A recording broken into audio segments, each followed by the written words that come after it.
Well, CoastLife, if you are anything like me back in the day, maybe you were a Girl Scout, and one of the mantras is to leave things cleaner than you found it, which sometimes, we struggle with when it comes to taking care of the environment. And I think it's no secret that sea levels have been proven by science to be rising, and it's taken a toll on a lot of the birds that come through and visit our area. Bird population struggling a little bit, and that's why we have a great guest today. We're going to get into a little bit of the science of all of this. Yes, we've got Kim Aplanaut joining us today, and you are the bird habitat coordinator of this really interesting project with Maryland Coastal Bays. So tell us about this project, how it sort of came about, and how it's doing.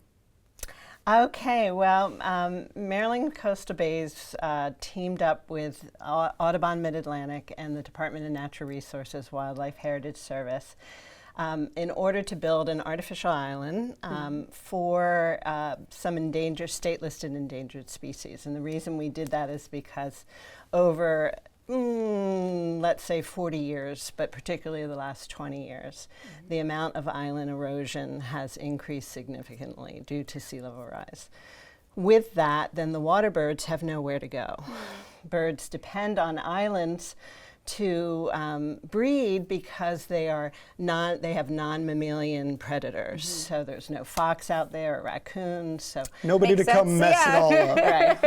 They do have avian predators, like a big gull or a peregrine falcon or something like that can prey. But for the most part, islands are safe for colonial waterbirds to nest. But more and more what happens in these islands is that birds will begin to they'll pick a mate, then they'll lay eggs, and then a huge spring high tide, or some of those real big high tides that we're getting that are unseasonable now. I mean, they used to be less frequent, now they're more frequent, and then they'll come away and they'll wash away the eggs.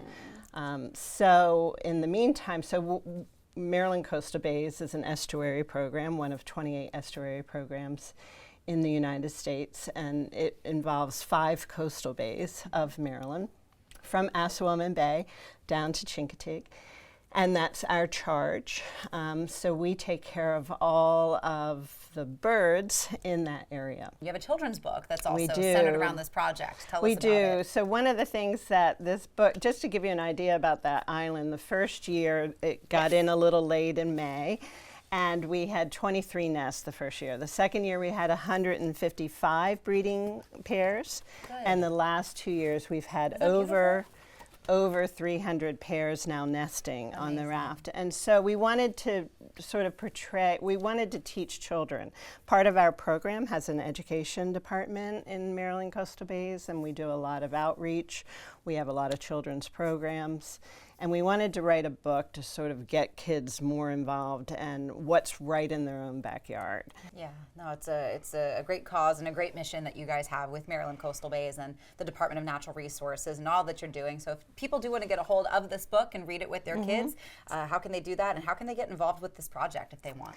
Well, I do take volunteers, but that's not children at this point because we're working with live birds. But they can come. We'll be having at the office, we have these books. We also have it online on our website, marylandcoastalbays.org, and then I'll be doing some different talking series at different bookstores, and probably in Rehoboth and in Ocean City, so we'll get the word out. Sure. Well, Kim, we know that this is an extremely important project, and again, it's never too early to get your kids involved, so maybe pick up this book and start their journey of being passionate about saving our feathered friends in addition to our human ones, because like you said, that is such a big draw in our area. And Kim, thank you for coming in to talk about all of this. Thank you so much. I really appreciate being here. Of course. Well, speaking of the coast, there's more Coast Life coming your way when we get back.